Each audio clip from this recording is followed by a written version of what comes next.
स्वस्थ भारत के आज के अंक में आप सभी का बहुत बहुत स्वागत है। नमस्कार।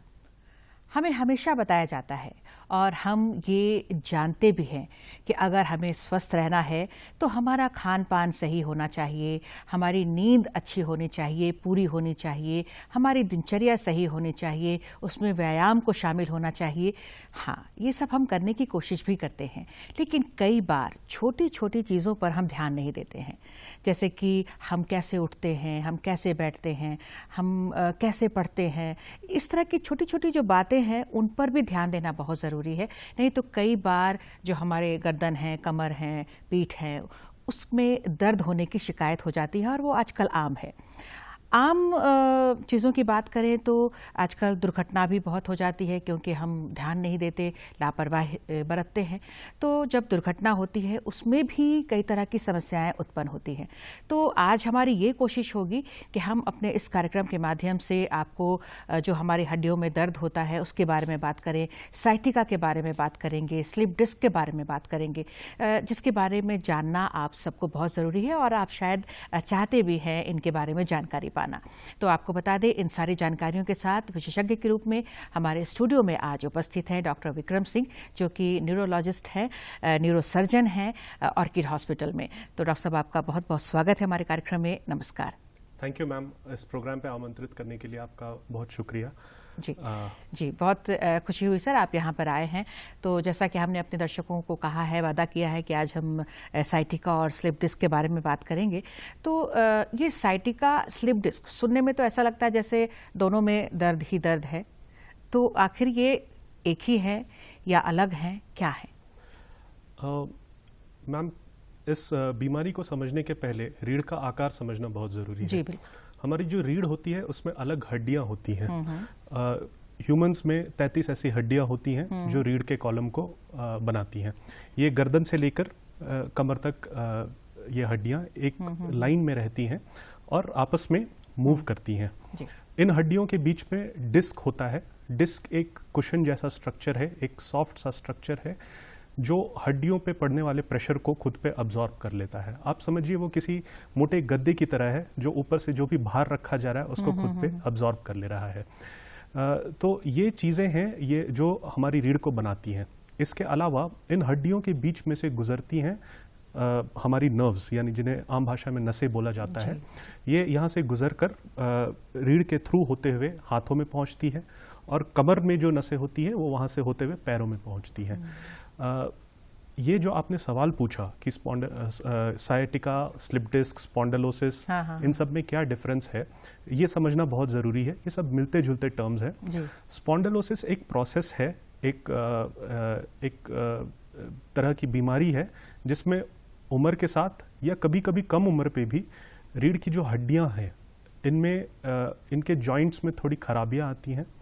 इन पे जो लगातार प्रेशर पड़ता है जिंदगी के दौरान, इस वजह से ये जॉइंट्स इस प्रेशर में आकर थोड़ी साइज में बड़ी हो जाती हैं। इसको स्पॉन्डिलोसिस बोलते हैं। जब ये स्पॉन्डिलोसिस बढ़ते जाता है तो यही प्रेशर डिस्क पे ट्रांसमिट होता है। और इस डिस्क पे अगर लगातार प्रेशर बनता रहे तो एक पॉइंट आता है जहां पर डिस्क उस प्रेशर को संभाल नहीं पाता है और वो अपनी जगह से बाहर की तरफ निकलने लगता है। आप इमेजिन कर सकते हैं कि दो चट्टानों के बीच में एक मैट्रेस रखा हुआ है जिस पे बार बार प्रेशर पड़ रहा है और प्रेशर के साथ कुछ समय के बाद ये मैट्रेस जो है वो पतला होते जाएगा और अपनी जगह से बाहर को स्लिप करते जाएगा। तो जब ये स्लिपिंग आउट का प्रोसेस होता है तब उसको एक स्लिप डिस्क बोला जाता है। स्लिप डिस्क का नतीजा होता है साइटिका। एक बार जब स्लिप डिस्क होता है और वो डिस्क अपनी जगह से बाहर निकलता जा रहा है, एक समय आता है जब पीछे से गुजरने वाली जो नसें हैं उस पर यह डिस्क उन नसों को छूता है और जब ये नसें टच होती हैं तो लोगों को कमर में दर्द या पैरों में एक झिंझिनाहट सा या लहर जैसा सेंसेशन उठता है। इस लहर जैसे सेंसेशन को साइटिका बोलते हैं। तो ये तीनों मिलती जुलती चीजें हैं और एक दूसरे का परिणाम है। बिल्कुल बिल्कुल, मतलब छोटे से शुरू होकर कैसे समस्या जो है वो बढ़ती जाती है, उसी को लेके आज हम बातें करेंगे कि एक छोटा सा दर्द हुआ कहीं पर, अगर हम उस पर ध्यान नहीं देते हैं, लापरवाही बरतते हैं, तो किस हद तक ये जो दर्द है वो जा सकता है। जी, तो इसके जो रिस्क फैक्टर्स की अगर हम बात करेंगे तो ये आमतौर पर बढ़ती उम्र के साथ होता है या फिर कम उम्र में भी होता है या फिर किसी दुर्घटना के कारण या हमारे गलत उठना बैठना आहार व्यवहार जो भी है, रिस्क फैक्टर्स की बात करेंगे। ये बहुत ही अच्छा क्वेश्चन है। आमतौर पर यह एक प्रोसेस है जो उम्र के साथ हर किसी में होता है। इसका एक इम्पॉर्टेंट रीज़न है कि बाकी जानवरों या पशुओं की तरह मनुष्य दो पैरों पे खड़ा होता है। तो हमारे केस में जो लोड पड़ता है रीढ़ में जिंदगी भर में, वो किसी दूसरे पशु पक्षी से कहीं ज़्यादा होता है। इसलिए बढ़ती उम्र के साथ जो उसका नतीजा है, जो हानि वो पहुंचाता है रीढ़ को, वो काफ़ी ज़्यादा होता है। तो सबसे बड़ा रिस्क फैक्टर, जैसा आपने करेक्टली बोला, वो एज है। और इनफैक्ट पहले के ज़माने में इस तरह की बीमारियां ज़्यादातर बुजुर्गों में देखी जाती थी। ऐसा माना जाता था कि 50 या 60 के एज के बाद ही इस तरह की बीमारियां होती हैं। बट बदलते लाइफस्टाइल के साथ आजकल यंग एजेस पे भी ये बहुत ही कॉमन हो गया है। तो एज के अलावा बाकी रिस्क फैक्टर्स जो हैं, वो उनमें इम्पॉर्टेंट चीज़ें हैं। वजन ज़्यादा होना, वेट ज़्यादा होना। जाहिर सी बात है, अगर किसी का वजन ज़्यादा है तो उसके रीढ़ को ज़्यादा लोड अब्सॉर्ब करना पड़ रहा है। दूसरा एक इम्पॉर्टेंट रिस्क फैक्टर है बीपी और शुगर का होना। बीपी और शुगर का होना डायरेक्टली स्पॉन्डिलोसिस या साइटिका नहीं कराता है, लेकिन उससे जो वेट गेन होता है, जो वजन में बढ़ोतरी होती है, उसकी वजह से अक्सर ये सारे प्रॉब्लम्स डेवलप हो जाते हैं। एक और इम्पॉर्टेंट कारण है, जो लोग भारी काम करते हैं, जैसे हमारे किसान या मजदूर, वो लोग अक्सर झुककर भारी वजन उठाना, भारी काम करना, ये चीज़ें करते हैं। तो जैसा हम लोग डिस्कस कर रहे थे, डिस्क एक मैट्रेस की तरह होता है, और जब बहुत ही भारी वजन उठाया जाए, खासकर अचानक जब उठाया जाए, तो कई बार ये उस डिस्क के क्षमता के बाहर होता है और वो डिस्क स्लिप आउट कर जाता है। तो ये भारी काम करना भी एक बहुत इंपॉर्टेंट कारण है। और एक और इम्पॉर्टेंट कारण जो पिछले 20 to 30 इयर्स में बहुत इंपॉर्टेंट हो गया है, वो देखा जा रहा है कंप्यूटर प्रोफेशनल्स में। वो जिस तरह से डेस्क पे बैठते हैं कंप्यूटर के सामने, एक पोस्चर रहता है उनका जिसमें उनका रीढ़ सीधा नहीं रहता है, और घंटों वो उसी पोस्चर में बैठकर काम करते हैं। ये ऑफिस प्रोफेशनल्स में भी काफ़ी देखा जाता है। तो ये इसके सबसे कॉमन रिस्क फैक्टर्स हैं। तो कंप्यूटर और मोबाइल तो आजकल हर किसी के हाथ में है। छोटे छोटे बच्चों को भी मतलब आप बिना मोबाइल के नहीं देख सकते हैं। तो ये मोबाइल भी बहुत बड़ा ये रिस्क फैक्टर है सबके लिए। उंगलियों में भी क्या इसका असर पड़ता है सर? जब एक बार बीमारी शुरू हो जाती है तो उंगलियों पे भी असर पड़ सकता है। बट आपने जो पूछा सेलफोन से कैसे रिलेटेड है, तो घंटों लोग सेलफोन देखते हैं सर ऐसे नीचे करके, और बैठने वक्त भी पोजीशन ऐसे रहता है, चलते वक्त भी पोजीशन ऐसे रहता है।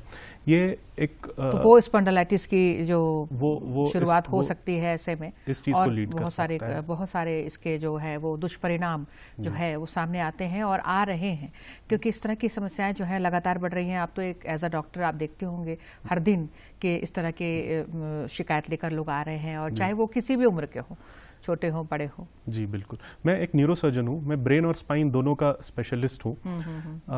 लेकिन दोनों का स्पेशलिस्ट होने के बाद भी मेरे पास जो पेशेंट्स आते हैं उसमें से 90% प्रॉब्लम रीढ़ के होते हैं, ना कि ब्रेन के। तो ये बहुत ही कॉमन प्रॉब्लम है। जैसे बीपी और शुगर एक बहुत ही कॉमन प्रॉब्लम हर दूसरे तीसरे में मिलता है, वैसे ही रीढ़ की समस्या भी आजकल हर दूसरे तीसरे लोगों में मिलने लगी है। तो इस पे अवेयरनेस होना कि इसको कैसे प्रिवेंट कर सकते हैं, बढ़ने से कैसे रोका जा सकता है। तो आपने तो ये फील किया होगा सर कि जैसे जब लोग आते हैं तो समस्या जो है वो जब काफी बढ़ जाती है, जब बहुत ज़्यादा प्रॉब्लम होने लगता है, तभी लोग आते हैं। तो इसके शुरुआती लक्षण हम पकड़ नहीं पाते हैं, या हम क्या करते हैं, इग्नोर करते हैं? लगता है कि एक दो पेन किलर खा लिया या कुछ लगा लिया, ऑइंटमेंट लगा लिए, ठीक हो जाएगा इस टाइप से। तो क्या लगता है आपको?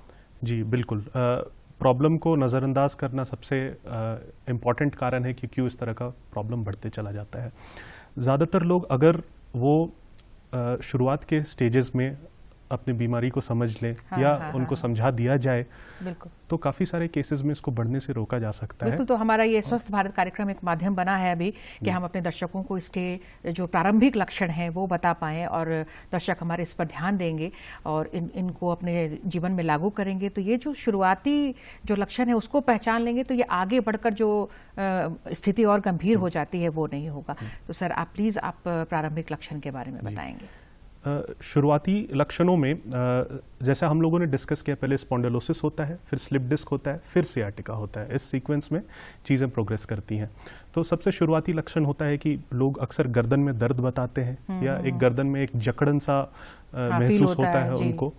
कुछ लोग ये भी बताते हैं कि कई बार गर्दन का मूवमेंट करते हैं तो कुछ आवाजें आती हैं। अच्छा। हड्डी के कड़कने सी या क्लिक करने जैसी आवाजें आती हैं, ये चीजें बताते हैं। कई लोगों तो ऐसे ऐसे करके मैंने देखा है बजाते हुए बज भी जाता है जी। और कुछ लोग ऐसा बताते हैं कि यही दर्द शोल्डर्स में भी आ रहा है। एक बहुत ही कॉमन तरीका इसको एक्सप्रेस करने का, लोग बोलते हैं ऐसा लगता है जैसे यहाँ पे कुछ पकड़ा हुआ है।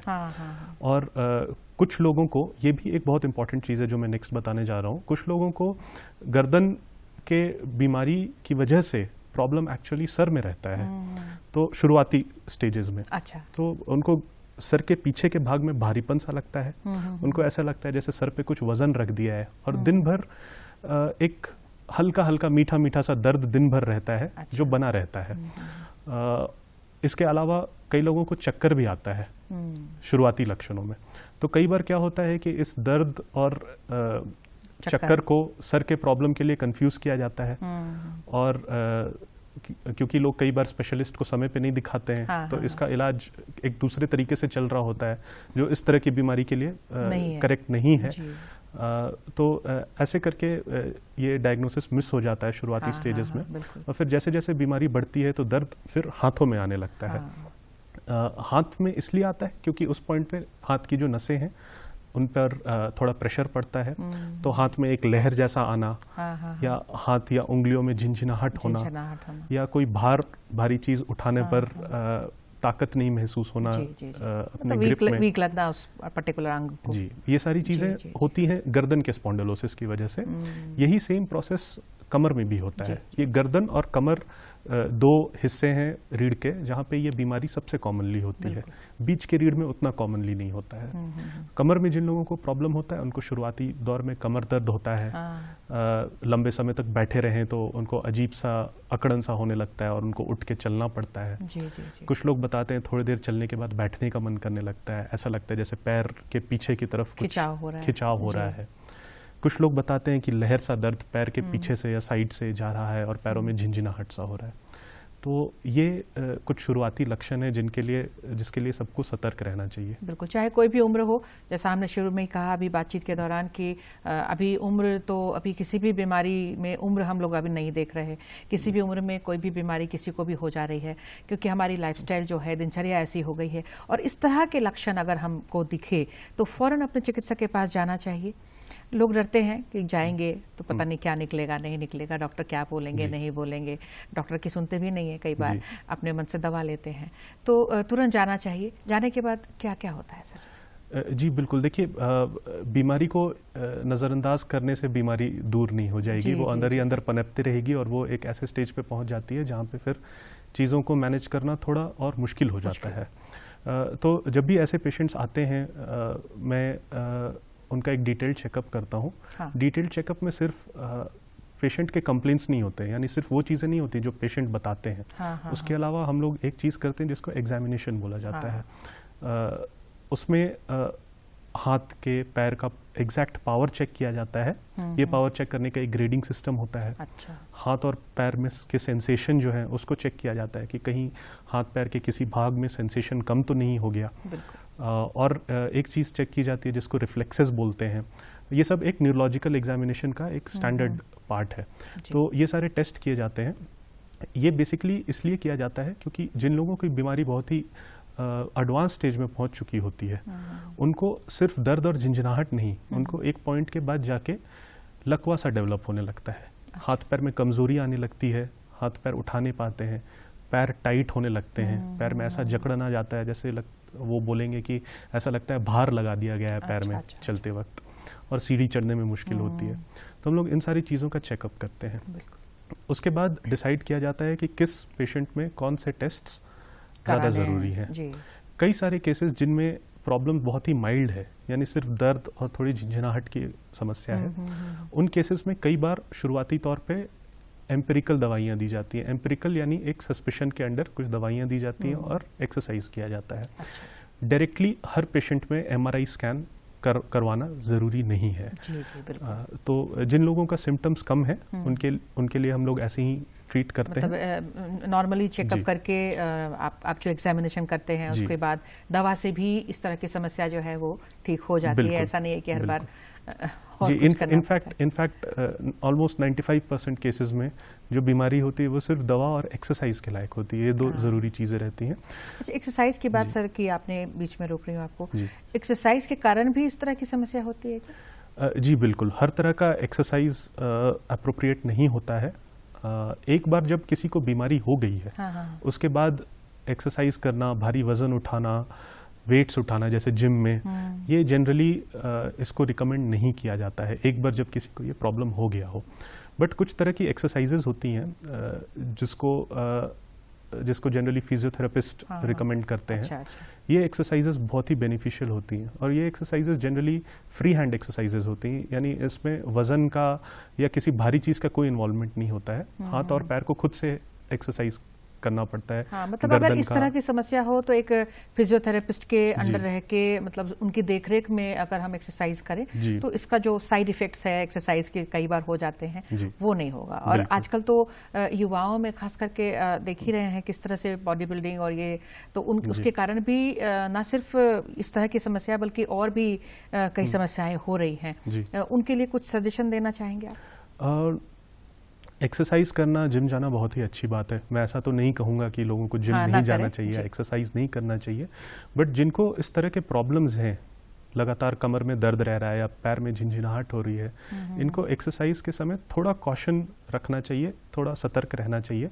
खासकर कई बार होता है लोग अपने कैपेसिटी से ज़्यादा वजन उठाते हैं जिम में स्पेशली, और ये जो है ये जो डिस्क थोड़ा सा निकला हुआ है उस पर अचानक सडन प्रेशर पड़ेगा तो वो और ज़्यादा निकल सकता है। और कई बार कुछ पेशेंट्स ऐसे आते भी हैं जो यंग लड़के होते हैं जिन्होंने जिम में एक्सरसाइज किया और अचानक उनके कमर और पैरों में इतनी जोर की दर्द शुरू हो गई कि वो लोग हिल भी नहीं पाते हैं उसके बाद। तो एक्सरसाइज बिल्कुल करना चाहिए। एक्सरसाइज करें लेकिन अच्छी तरह से जानकार होकर करें, जानकार होकर, और जरूरत से ज्यादा वजन उठाने की कोशिश नहीं होनी चाहिए। बिल्कुल। तो लक्षणों के बारे में सब बताया आपने, आप वहां जाकर किस तरह से एग्जामिनेशन होता है। कई समस्याएं ऐसी होती हैं जो दवाओं से ठीक हो जाती हैं, लेकिन आप तो सर न्यूरो सर्जन हैं। जी मुझे भी डर लग रहा है। मैंने आपको जैसा बताया 95% पेशेंट्स में सिर्फ एक्सरसाइज और कुछ शॉर्ट टर्म मेडिसिन की जरूरत होती है। हम लोग जब एग्जामिनेशन करते हैं तो कुछ साइंस के लिए हम देख रहे होते हैं। अगर ये साइंस जिन लोगों में मिलते हैं उनके लिए एक MRI स्कैन रिकमेंड होता है। अच्छा। रीढ़ एक ऐसी चीज है कि एक्सरेज में उसका डिटेल नहीं दिखता है, एक्सरेज में सिर्फ हड्डियां दिखती हैं। MRI पे डिस्क, हड्डी, नसें सब कुछ दिखता है और उस पर कितना दबाव है ये भी दिखता है। अच्छा। तो MRI करके हम लोग देखते हैं किस जगह पे दबाव है और कितना दबाव है। जिन लोगों में यह दबाव बहुत ही ज्यादा डिग्री का है उस समय उस पॉइंट पर जो बीमारी है वो मेडिकल मैनेजमेंट से आगे निकल चुकी है। उस पॉइंट पर कोई भी दवाई देकर, एक्सरसाइज करके वो डिस्क अपने जगह पे वापस नहीं आएगा।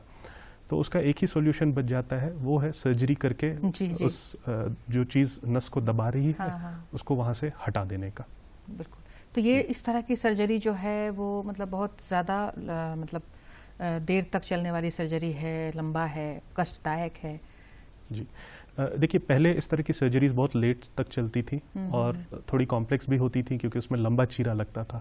लेकिन आजकल इस तरह की सर्जरीज काफ़ी कंपैरेटिवली ईजियर, आसान हो गई हैं। और आजकल इनफैक्ट इनको एंडोस्कोप यानी जो हम दूरबीन विधि बोलते हैं उससे भी किया जाता है। अच्छा, उससे भी हो जाता है? उससे भी हो जाता है।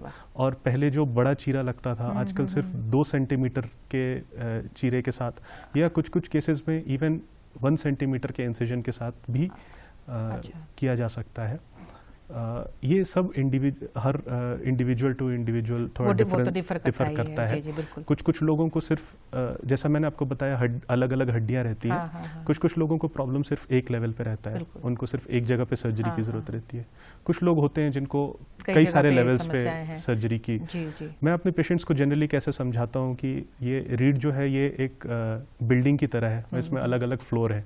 आपका एक फ्लोर पे प्रॉब्लम है, वहां पे मरम्मत करनी है, और कभी कुछ लोगों को ज्यादा फ्लोर्स पे भी प्रॉब्लम रहता है। बिल्कुल, हर फ्लोर पे भी हो जाता है कई बार। अगर दुर्घटना के कारण इस तरह की समस्या होती है सर, फिर तो बहुत ज्यादा कॉम्प्लिकेशंस बढ़ जाते होंगे। जी बिल्कुल, ऐसी प्रॉब्लम अक्सर एक्सीडेंट्स या एक्सीडेंट्स अगर होते हैं तो वहां पे इमीडिएटली क्या कहने के लिए आप सजेस्ट करेंगे लोगों को?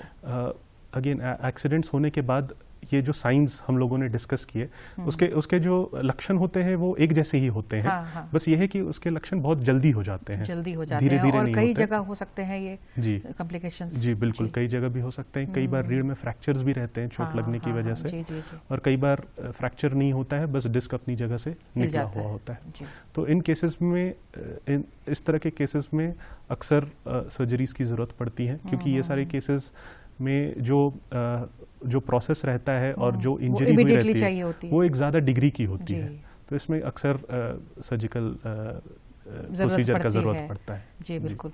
तो ये जो इस तरह के ऑपरेशंस के बाद फिर कुछ इसके जो पूरी तरह से ठीक हो जाता है इंसान, या बाद में भी कुछ प्रिकॉशंस लेने पड़ते हैं?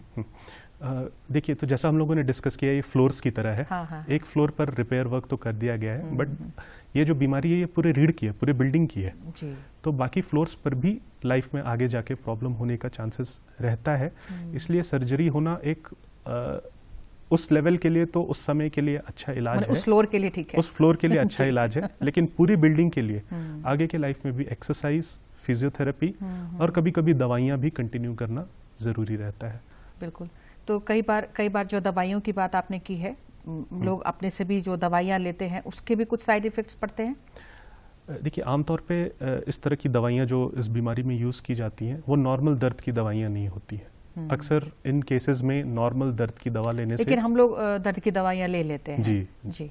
तो आमतौर पे जो दर्द की दवाइयां जो होती हैं, जो मांसपेशी की दर्द वगैरह दूर करती है, वो इस तरह के नस के दर्द पे काम नहीं करती है, और या फिर अगर काम करे भी तो बहुत ही मामूली सा काम करती है। तो इसके लिए एक अलग कैटेगरी ऑफ मेडिसिन है जो इस तरह की बीमारियों पे काम करते हैं, वो स्पेशलिस्ट के सजेशन से लेना चाहिए। बिल्कुल। ये जो समस्या है सर, आपने सही कहा कि जो ज़्यादा वजन उठाने वाले जो काम करते हैं, लेकिन जो महिलाओं में आपने देखा होगा, महिलाओं में ये समस्या जो है वो ज़्यादा देखने में आती है। तो महिलाओं के लिए कुछ आप स्पेशली कुछ कहना चाहेंगे? जी, ये भी बहुत सही पॉइंट है कि महिलाओं में ये ज़्यादा होता है। इसके कई कारण हैं। एक तो महिलाओं का घर के अंदर रहना ज़्यादा कॉमन रहता है, तो उनका सनलाइट में कोई एक्सपोजर नहीं रहता है, तो उनमें विटामिन डी की मात्रा कम होती है अक्सर। ये एक इम्पॉर्टेंट रीज़न है क्यों रीढ़ के प्रॉब्लम्स डेवलप होते हैं। इसके अलावा और विटामिन डी की जो कमी हो गई है वो ऐसा नहीं है महिलाओं में, पुरुषों में भी हो जाती है। पुरुषों में भी होती है, बिल्कुल सही बोला आपने। महिलाओं में लेकिन इसका नंबर ज्यादा है। और इसके साथ ही फीमेल हार्मोन्स जो होते हैं वो उनका भी स्पाइन पे कुछ असर रहता है। स्पाइन का डिग्रेडेशन कराते हैं, और अक्सर प्रेगनेंसी के बाद भी ये प्रॉब्लम्स बढ़ जाती हैं। प्रेगनेंसी में क्योंकि हार्मोन्स की वजह से भी रीढ़ को नुकसान पहुंचता है, और जो एक्स्ट्रा वजन है उसकी वजह से भी कमर को प्रेशर पड़ता है। तो लेडीज स्पेशली जो प्रेगनेंसी प्लान कर रही हैं या जो उस एज ग्रुप में हैं, उनको डेफिनेटली एक रेगुलर एक्सरसाइज का प्रोग्राम रखना चाहिए, जिसमें प्रिडोमिनेंटली फिजियोथेरेपी के एक्सरसाइजेस रिकमेंडेड रहेंगे। बिल्कुल। और बढ़ती उम्र के साथ महिलाओं में ये समस्या बहुत ज़्यादा होती है। हमने भी देखा है, आपने भी देखा है कि महिलाओं में घुटनों का दर्द हुआ, गर्दन में दर्द हुआ, कमर में दर्द हुआ, ये बहुत ज़्यादा होता है। कुछ काम करने का पोस्चर भी उनका रहता है, घर के कामकाज में भी कुछ झुक के करना या बैठ के करना, इस तरह का होता है। कुछ खान पान में भी कमियां हो जाती हैं। फिर एक मेनोपॉज जैसी स्थिति भी आती है, उसके बाद भी समस्या बढ़ती है। तो इनके बारे में भी थोड़ा सा हमें बताइए। जी, आपने ऑलरेडी सब कुछ कवर कर ही दिया ऑलमोस्ट। मेनोपॉज के बाद हड्डी में जो कैल्शियम की डेंसिटी होती है वो कम हो जाती है और इससे भी बैक के प्रॉब्लम्स बढ़ते हैं। और जैसा आपने बोला, तो ऐसे में कुछ खास ख्याल रखने की जरूरत है? जैसा आपने बोला, घरेलू काम से भी ये चीजें इंक्रीज होती हैं। जो भी महिलाएं आजकल 50, पहले 60 बोला जाता था, बट आजकल 50 के एज के अबव हैं, उनका डेफिनेटली जो ईयरली टेस्ट होता है, आजकल तो कई सारे ईयरली टेस्ट रिकमेंड किए जाते हैं, हार्ट का भी रिकमेंड किया जाता है, पूरे बॉडी चेकअप जहाँ जहाँ पे दिक्कत है वो कर लें। तो उस बॉडी चेकअप के पार्ट के अंदर एक विटामिन डी का चेकअप भी जरूरी है, करवाना चाहिए। और इसके अलावा रूटीन चेकअप जैसे थायराइड की जांच हो गई, खून की जांच हो गई, खून का भी लेवल्स जब कम रहता है तो इन चीज़ों को अफेक्ट करता है, कमजोरी सा कराता है। तो ये सारे रूटीन चेकअप होने चाहिए। और जो पोस्चर की बात हमने की है वो तो बिल्कुल सही होना बहुत ज़रूरी है, चाहे वो महिला हो, पुरुष हो, बच्चे हो। आजकल के बच्चों की भी बात हम थोड़ी सी करना चाहेंगे। बहुत पढ़ना पड़ता है उनको, झुक झुक के पढ़ते हैं, बैग भी लगाना पड़ता है, तो उनके लिए भी कुछ आप सजेशन दे दें। वो बच्चे भी हमारे सुन रहे हैं, उनके पेरेंट्स भी सुन रहे हैं। बच्चों में स्पॉन्डिलोसिस उतना कॉमन नहीं है जितना एडल्ट्स में होता है, बट आजकल ये भी एक इशू है जो शुरू हो गया है भारी स्कूल बैग की वजह से। इसका भी सॉल्यूशन वही है जो मैं अपने सारे पेशेंट्स को बताता हूँ। पहला सॉल्यूशन हमेशा एक्सरसाइज और एक्सरसाइज ही है। जी। तो ये अपने हड्डियों की मजबूती के लिए कुछ खास, जैसे विटामिन डी तो आपने बताया, तो वो तो सन रेज से ही हमें मिलता है, या फिर उसका कुछ सब्स्टिट्यूएंट जो है वो हम ले सकते हैं अगर कमी हो तो, वो तो डॉक्टर बताते हैं। जी। और ऐसे खान पान में किन चीज़ों को हम प्रेफर करें? एक स्वस्थ डाइट बहुत ही इम्पॉर्टेंट है। सारे न्यूट्रिएंट्स का जो शरीर में जो वैल्यू होता है वो अच्छे नंबर्स में बनाए रखने के लिए एक हेल्दी डाइट बहुत ज़रूरी है। तो ग्रीन वेजिटेबल्स, हरी सब्जियां हो गई, बच्चों के डाइट में दूध हो गया, अंडे, जो लोग नॉन वेजिटेरियन खाना खाते हैं उनके लिए एक पीरियोडिक, बहुत ज़्यादा भी नहीं बट एक रेगुलर प्रोटीन मिलने लायक एक नॉन वेजिटेरियन डाइट भी रहना चाहिए इंक्लूडेड।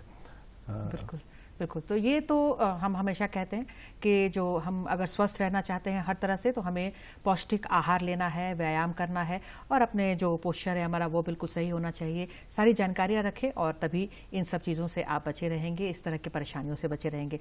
तो डॉक्टर साहब, आप हमारे स्टूडियो में आए, बहुत अच्छी जानकारियां दी हैं, आपका कीमती वक्त हमें मिला है, आपका हम बहुत बहुत धन्यवाद करते हैं। नमस्कार। और आप सभी दर्शकों को भी बहुत बहुत धन्यवाद। नमस्कार।